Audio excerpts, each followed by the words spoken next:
A partir da próxima semana, atividades consideradas não essenciais podem ser retomadas em Santa Catarina.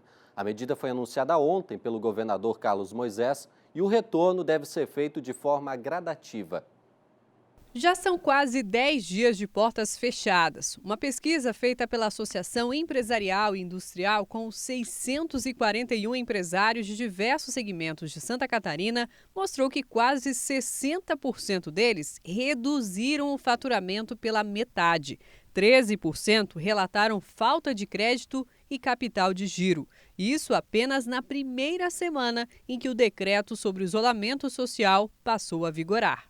A maior preocupação dos empresários se referia ao cumprimento das obrigações com a folha de pagamento, fornecedores e a pressão no sentido de começarmos a atividade foi muito grande.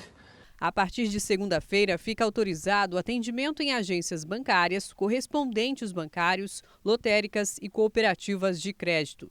Já a partir de quarta-feira, academias, shoppings, bares, restaurantes e comércio em geral, além do setor hoteleiro, construção civil, escritórios de prestação de serviços, centros de distribuição e depósitos, serviços autônomos, domésticos e os prestados por profissionais liberais.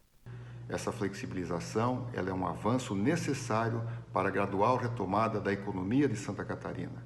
No entanto, é necessário que a nossa população entenda a necessidade de manutenção dos protocolos de segurança. O plano estratégico do governo determina às empresas que mantenham empregados do grupo de risco, como idosos, portadores de doenças crônicas e gestantes, afastados, sem prejuízos de salários. Nos setores administrativos, a prioridade deve ser manter o trabalho no sistema home office. E quanto ao transporte, fica permitido o fretamento de veículos aos trabalhadores, mas com ocupação limitada em 50% do número de passageiros sentados. A medida também restringe o atendimento ao público. O estabelecimento deve limitar a entrada de pessoas em 50% da capacidade. Dentro desse controle de acesso, também delimitar uma área específica para os clientes, manter as regras sanitárias e a distância mínima de 1,5 metro entre cada pessoa. Nós somos responsáveis por manter o afastamento, a distância e com isso garantirmos que esse vírus não se propague. Nós precisamos da economia, pelo menos parcialmente ativa, para que possamos garantir os empregos e a renda das pessoas. Só no setor de bares e restaurantes, cerca de 15 mil empresas deverão voltar a funcionar. Segmento que gera mais de 100 mil empregos diretos. Mas, segundo a associação da categoria, os prejuízos foram tão significativos que será necessário um suporte extra aos empresários. Muitos estabelecimentos vão querer retornar, mas não vão poder retornar, porque a ajuda esperada não chegou. A gente aguarda com expectativa positiva que o Supremo libere o MP do governo federal, que vai ajudar a pagar os empregos. A liberação das atividades econômicas para o Estado de Santa Catarina veio atender, em parte, às solicitações das entidades empresariais, inclusive da CDL de Florianópolis. Sabemos que essa forma que o governo adotou foi principalmente para resguardar a saúde de nossos catarinenses. Mesmo com a liberação do governo do estado para que alguns setores da economia retomem as atividades, em Florianópolis, a prefeitura vai manter a quarentena até o dia 8 de abril. O comunicado divulgado lembra que o município é a autoridade sanitária máxima sobre a cidade, justificando a restrição como necessária para preservar a saúde da população. A prefeitura pede para que essas medidas sejam respeitadas sob pena de desobediência, como disse o comunicado. Na tarde de hoje, pela internet, o prefeito Jean Loureiro explicou o porquê dessa decisão. Nós queremos e vamos liberar gradativamente as pessoas do isolamento. Mas antes, precisamos de mais alguns dias para que cheguem os milhares de testes e equipamentos de proteção individual que estamos comprando.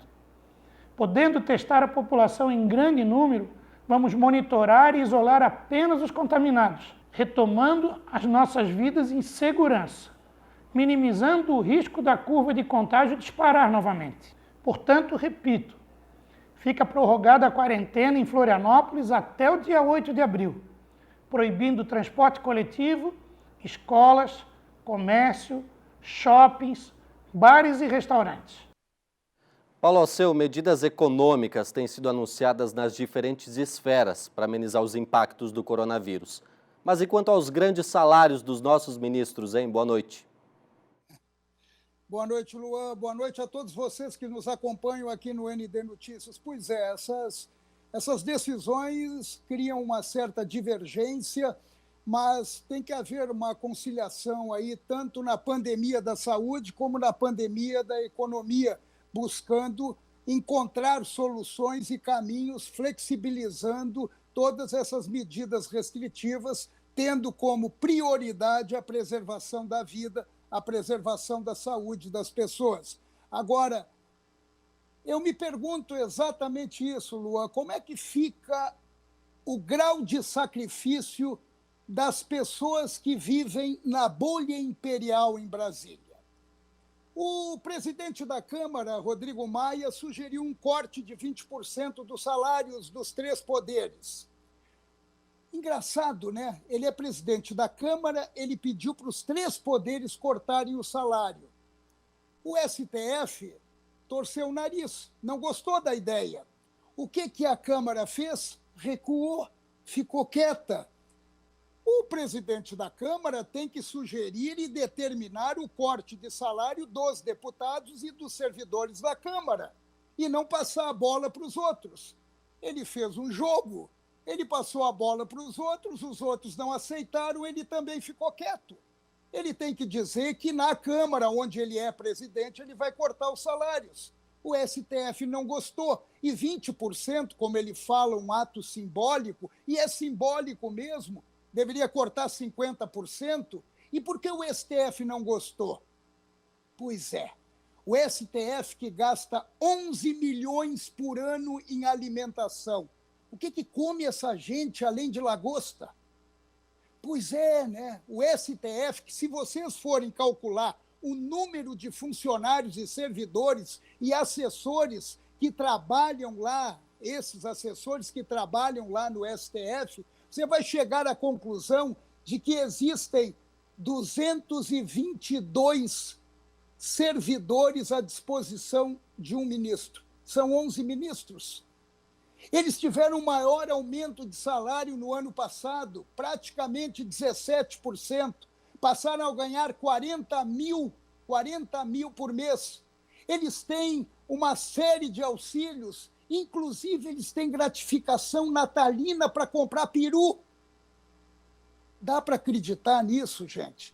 E esse pessoal da bolha imperial de Brasília está silencioso, com salário garantido, com os benefícios garantidos, com os penduricalhos garantidos, e aqui, do lado de cá, gente cortando na própria carne e se sacrificando. O PSG, onde está o Neymar, e o Barcelona, onde está o Messi, cortaram hoje o salário dos jogadores. Agora, a turma da bolha imperial, silenciosa e garantindo deles.